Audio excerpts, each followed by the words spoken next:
Bon, les gars, il nous reste une semaine avant de partir pour l'Aspartan, une course de 21 km pour 30 obstacles. On est sur les 2 dernières semaines les plus compliquées. Là, cette semaine, elle a été rude. Moins de kilomètres, je crois que je suis à 32 km à la semaine, mais des exercices toujours plus intenses. Les gars, mardi 27 là, plus que 2 semaines, 2 dernières semaines de prépa. Je veux pas dire qu'on rentre dans le vif du sujet, pas du tout, parce que là on est plutôt sur la fin. Et sur la fin, on a fait le plus gros du taf. On a plus que 2 semaines à tenir. Et on en parlait hier avec Clément et Nathan. Il y avait Nathan aussi avec nous. On en parlait. Là en fait, la prépa en soi est terminée. C'est comme si on arrivait la veille d'un contrôle. C'est pas la veille que tu vas commencer à réviser tes trucs, c'est trop tard. Là, si on commençait la prépa là, ce serait trop tard aussi. 2 semaines, ce serait mort. Donc en fait là, on est prêt, on a bien révisé. Et on est prêt, enfin plus ou moins, on a vraiment bien évolué, mais on n'aurait pas pu faire beaucoup plus. Beaucoup plus, ça aurait été commencé avant. Mais en fait, avec le temps qu'on a eu, on a vraiment fait les choses bien. Mais on a fait le temps qu'on a pris, c'est le temps qui nous correspond. Avant ça, on était sur autre chose, voilà, donc c'est très bien comme ça. Et là, en fait, les 2 dernières semaines, c'est comme si on était la veille, c'est pareil, franchement, là, on est la veille du contrôle, en fait, et c'est juste, on relit. On commence le lundi en fait avec une séance de 6 fois. On a changé le format, c'est 6 fois 3 montées. Et c'est parti, la séance des montées avec l'équipe. C'est peut-être la meilleure séance de la semaine. La meilleure séance. Là, c'est notre étape. Au premier tour, il y en a 6. C'est parti. Putain, laissez-moi avancer, bordel. Cette foutue montée là. Ça fait 2, on repart pour la 3ème. Toujours compliqué là de repartir sur cette merde. Mais en même temps, on est de super vite. Juste tu rajoutes un mec à l'équation, ça change toute ta dynamique, tout le rythme. Il nous fait aller beaucoup plus vite, putain.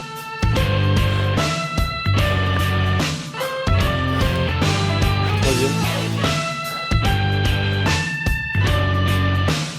Encore 3.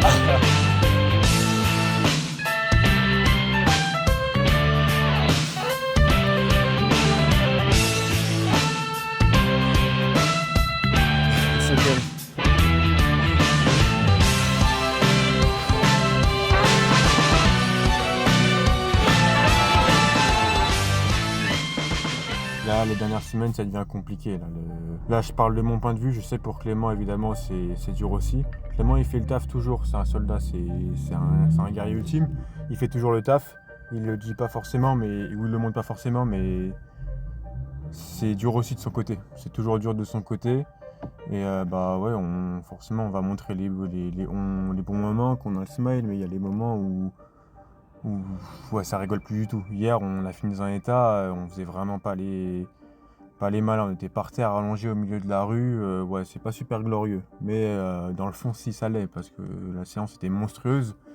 Mais là, il y a énormément de fatigue. Et d'un point de vue perso, là, c'est compliqué. Là, on continue de sécher encore. La barre des 3 chiffres, ça y est, j'ai quitté le clan des 3 chiffres. On est entre 98 et 99. Là, à l'heure où je vous parle, mes jambes elles sont mortes, on est dimanche, on vient de finir la semaine. Et en fait, demain, on doit enchaîner avec cette séance-là, alors que toute la semaine, on a eu la fatigue. Et qu'est-ce qu'on a fait cette semaine?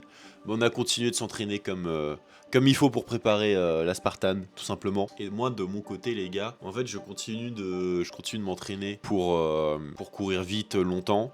Donc du 10 km, etc. C'est vrai que mes objectifs pour le moment, c'est la Spartan. En vrai, c'est la Spartan, c'est de faire un temps avec Tristan là-bas.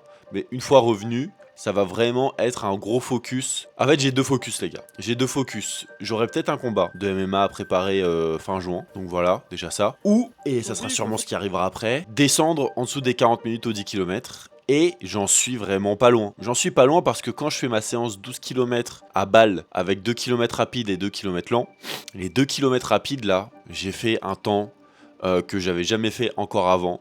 C'est-à-dire que j'arrive à les faire en moins de 3,50, voire 3,48, 3,47. J'arrive à faire ça 2 fois. Et le dernier kilomètre, j'arrive à envoyer tout pareil. Donc franchement, là, je suis plutôt confiant. Je me rapproche des niveaux des personnes avec qui j'ai commencé. Puisque voilà, la course, j'ai commencé avec des gars. Et là, je me rapproche de leur niveau et ça fait plaisir. Alors que je suis pas que coureur, moi. J'ai plein d'autres choses. Se voir progresser là-dedans, c'est plutôt pas mal. Les gars, en vrai, les vidéos, elles sont courtes parce que c'est l'arc préparation. Mais la vidéo Spartan sera plutôt longue parce qu'il y a quand même un beau résumé à faire de tout ça. Qu'est-ce qu'il y a à raconter? Parce que sûrement, en fait, pour vous donner une chronologie, C'est vrai que j'avais raté ce défi des 10 km 40 minutes. Au final, un an s'est passé. Enfin, un peu moins d'un an, voire carrément moins d'un an, puisque ça s'est fait en septembre. Mais la préparation a commencé un peu plus tôt. Même si je m'entraînais pas pour ça, je m'entraînais pour du long. C'est pas le même effort. Mais tout ce que j'ai fait, tout ce que j'ai enduré, le mental, etc., font que quand même, là, je commence pas avec des bases de zéro, quoi. Les gars, jeudi 29 mai, on sort de la salle, petite séance d'eau, enfin grosse séance d'eau, on a mis tous les poids de la salle. Là on va rentrer, ça va être petite collation vite fait et sortie longue avec Lucas et Nathan normalement. Donc voilà, on va rentrer, puis c'est parti pour la sortie longue de la semaine.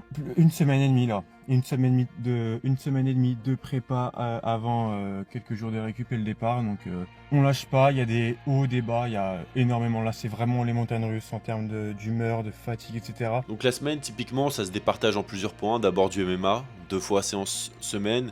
Je peux pas aller aux cours techniques parce que j'ai de la run et des séances muscu à placer. Par contre, je vais aux séances de MMA les plus dures, donc c'est des sparring de 9 fois 5 minutes, les gars. Enfin, quand tu fais ces séances-là, t'es en eau troupe parce que le cardio du MMA, c'est pas le même. Hein. Moi, je connais des gars qui courent extrêmement bien, qui ont du mal à suivre les circuits et qui ont du mal à sont épuisés après un sparring de 5 minutes. Alors que nous, on doit en faire 9 avec 1 minute de récup. Donc c'est pas rien. Et puis, bon, la gueule des sparring. Moi, je spare avec des gars, des pros, les gars. Des mecs à l'hexagone, c'est des gars. Voilà. Pas que, hein, attention. Voilà, je spare avec tout le monde. Hein. Mais ça peut m'arriver de tourner avec eux. Et c'est pas le même niveau. Hein. Franchement, avec eux, tu tournes en eau trouble, en fait. Ils te mettent une pression. Pour donner un ordre de comparaison, en fait, quand tu fais du cardio, t'es toi avec toi-même, en fait. Tu peux décider d'arrêter quand tu veux. Donc t'as une sécurité, alors que quand t'es en sparring, la pression, c'est pas toi qui la gères. Soit tu la mets, soit tu la subis. Et quand tu la subis, et bah t'es bien content que le chrono des 5 minutes il se termine. Bref, donc voilà le programme. Peut-être un combat de prévu, je vais filmer tout ça, ce serait incroyable. Ensuite, les dimanches, les gars. Encore une fois, les dimanches, on ramène du monde, c'est fou. C'est fou qu'il y ait encore des gens qui viennent, etc. Donc on fait à peu près le même programme, c'est un truc qui pourrait ressembler à la Spartan. On envoie du cardio, on envoie de la vitesse, on envoie des répétitions sous du 170 de BPM en traction, etc. Enfin bref, donc on continue ça. On continue d'avoir cet état d'esprit de s'envoyer. C'est la dernière semaine et on terminera la dernière semaine d'entraînement avec une épreuve du lac. Et après on se laissera une semaine de récup avant de partir. Une épreuve du lac où là, en fait, on va envoyer. C'est vraiment des vaillants ceux qui font ça. Donc voilà, à peu près la semaine. Ce qu'il y a à retenir de cette semaine, les gars, c'est que en fait, il faut entraînez-vous dans l'ombre. En fait, s'il faut en parler, je pense qu'il faut en parler. Parlez-vous à des potes proches, à des potes simples, à des potes avec qui vous en avez confiance. Si vous voulez en parler à la terre entière, faites-le parce qu'il faut du courage, je trouve, pour le faire. Soyez vaillants. Le problème de ça, c'est que si vous vous dégonflez, vous allez passer pour quelqu'un qui n'a pas de parole. Alors que on reprochera jamais à quelqu'un d'avoir échoué s'il a tout donné. Par contre, reprocher à quelqu'un d'avoir abandonné à court de route alors qu'il aurait pu continuer, là, c'est plus simple. Mais une fois que vous êtes arrivé en fait à avoir un niveau conséquent, comme Tristan et moi tout simplement, puisqu'en fait c'est pour ça d'ailleurs que moi personnellement je me permets de faire des vidéos, etc. J'ose estimer que mon niveau en course c'est pas dégueu, que mon niveau en préparation physique est pas dégueu, donc voilà. Donc on peut se permettre avec Tristan de donner des conseils. Aujourd'hui en tout cas, surtout qu'on s'est fait tout seul. Et aujourd'hui on aide en fait les gars, on aide des gars à se reprendre en main physiquement, à améliorer leur performance. On a un gars dans l'équipe, c'est Régis. Depuis qu'il est avec nous, il a un cardio de fou furieux, il a un physique de fou furieux. En fait il est complet partout maintenant. Alors quand on l'a pris, il était forcément pas à zéro puisqu'il avait une base d'anciens militaires, etc. Mais en fait il arrive avec maintenant aujourd'hui un physique, il fait partie du top 5% quoi. Ensuite on a des nouveaux. On a notamment, moi je me permets de les citer parce que ça reste des gars qui sont motivés, c'est beau à voir. Moi déjà à la base Nathan, mais bon Nathan il est là depuis le début et puis il nous suit et puis c'est un mental de fou et puis il a su adapter son mental un peu trop rentre dedans. Défaut que j'avais moi aussi au début, qui est bien, hein, je dis pas parce qu'il te permet de faire des choses que tu pensais pas capable de faire, mais il a lié ça à la prépa de Tristan et c'est fou, donc il devient colossal. Donc je vous présente un peu les membres, hein. Et ensuite on a un autre Clément du coup qui vient les samedis, qui a découvert les samedis. Et les gars, depuis qu'il a découvert les samedis, il en peut plus parce que bah déjà les séances en fait il les a adaptées en fonction d'eux. Il a kiffé un peu l'esprit du groupe, etc. Et en fait ça l'a motivé à reprendre du cardio et tout, en plus de sa semaine d'entraînement. Parce qu'en plus notre entraînement nous c'est le dimanche matin. Donc faire lever des gens à 10h30, donc ça va, c'est plutôt raisonnable. Mais on a le samedi soir et les gens sortent le samedi soir généralement. Donc le fait que ces gens là viennent un dimanche matin pour s'entraîner, se la donner et vraiment vomir leur trip, ça en témoigne de leur détermination et de leur façon à percevoir l'entraînement. Tout simplement, c'est vraiment des vaillants. Donc respect à eux, et ça me tenait à cœur de les dédicacer dans cette vidéo, même si ça vaut pas grand chose, mais c'est important de le faire. Voilà, n'hésitez pas à liker. Voilà, donc les gars, abonnez-vous, likez les vidéos, c'est très important. Il y a du lourd qui arrive, on continue. La semaine prochaine, c'est la dernière de l'entraînement. Entraînez-vous bien, salut. Il faut savoir que Clément, il kiffe là quand je lui envoie comme ça des vidéos qui durent 25 minutes, comme ça, et après il doit tout regarder. Et il est content, je lui prends tout son temps. Donc c'est cool, il voit ma grosse gueule en gros plan là pendant 1h30 là, donc il kiffe, il me le dit régulièrement, ouais trop bien, machin, je vais te brûler. Non, il dit pas ça, c'est faux.